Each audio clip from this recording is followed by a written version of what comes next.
Cyber Innovations in the Private Sector highlights case studies and the latest industry trends from private vendors. Explore innovative solutions, success stories, and exclusive insights from industry leaders. Stay ahead with the cutting-edge developments driving the industry forward.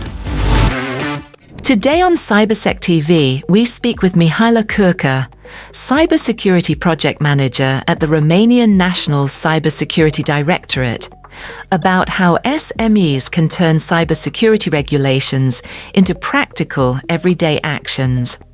My name is Mihaela Curca and I'm working as a Cybersecurity Project Manager at the Romanian National Cybersecurity Directorate, which is the national competent authority for defending the civilian cyberspace. And also I'm the project manager CyberFort. CyberFort really answers to the gap we are seeing in practice today. We have some clear requirements coming from the Cyber Resilience Act, but many SMEs don't yet have the tools or expertise to actually put those into action. So the project is about making that step easier, and we are offering practical and easy to use tools along with guidance and support, so SMEs can move from just understanding the requirements to actually applying them in their day-to-day work. From what we see, the main challenges for SMEs are quite basic but with a very big impact. Many companies simply don't have a clear view on their risks, and their security processes are either missing or not very well structured. On the top of that, there is an issue of limited resources, both in terms of budget and skilled people. So instead of being proactive, a lot of SMEs end up reacting only when something goes wrong. And that usually means missing things like formal policies, proper vulnerability management, or continuous monitoring, which is quite essential for a strong cybersecurity posture. Well, for SMEs, the biggest challenge with the Cyber Resilience Act is really the combination of complexity and their limited capacity, because the regulation covers quite a broad range of requirements, from having documentation to vulnerability management and reporting. And all this, it spans the entire life cycle of products and services. So for the smaller company without dedicated compliance team, that can feel a bit stressing or overwhelming. So the difficulty is to understand what is required and also translating those requirements into concrete day-to-day actions in a practical way. I think automation can really make a big difference, and a lot of compliance work, we can regard this work as a repetitive and quite complex. And things like checking for vulnerabilities, mapping requirements, or preparing the documentation, if you have all this automated, this can save you a lot of times, and also you can reduce the risk of errors.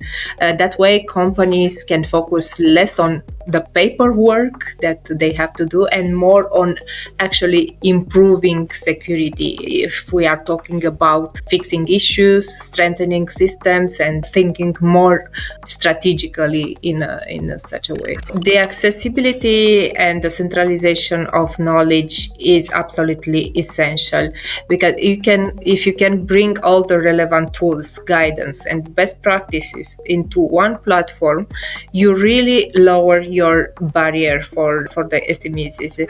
They don't have to search multiple places or try things together on their own. Instead, they get a clear and structured and maybe a user-friendly environment where even teams with limited expertise can understand what's needed and actually take practical steps to improve their cybersecurity. Collaboration is really what makes a project like this to be meaningful and scalable. By bringing together all these entities, industry, public authorities, and cybersecurity providers, you have a mix of perspectives. You have the technical, you have the regulatory, and the practical perspective. So that's very important because it ensures that what we build is not just theoretically sound, but very useful in the real world scenarios. In the end, this kind of collaboration helps create solutions that are aligned with both market needs and regulatory expectation, which are essential for a real impact at the European level. Piloting is a very important step for us, and not only in CyberFort, but in some other project also, because it's where everything moves from the theory into real practice. And through this real world implementations and pilots, we are able to see how the tool actually performs, how it works, how easy they are to use, and well they scale, and what real challenge SMEs face when applying them. We also expect to learn a lot from different sectors like energy, like finance or maritime, and this feedback could refine the solution and make sure they truly deliver value in diverse environments. The evolving nature of the CRA is definitely both a challenge and an opportunity. We have to see it like that. In one hand, it means we need to stay flexible because the regulatory landscape is still developing and there are a lot of gaps and a lot of questions. But on the other hand, it gives us the chance to build solutions that can adapt over time. So that's why it's a continuous process.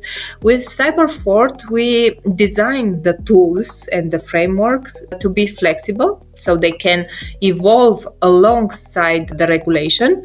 We staying closely aligned with the policy development. We will make in such a way to be sure that the project remains relevant in the long term. CyberFort has an impact that goes behind individual companies. SMEs are a key part of the European digital supply chain. So by helping them strengthening their cybersecurity posture, we actually improving the resilience of the entire system. And in the long run, this means fewer vulnerabilities, reduced systemic risks, and stronger digital single market across Europe. We are happy to see that our solution and our platform is already in use. We receive a lot of registrations, and we are already making an impact on the market. The final hot point will be the conference that we will organize it in Brussels at the end of June. So to close up the project, and this will be an important event for our CyberFort project.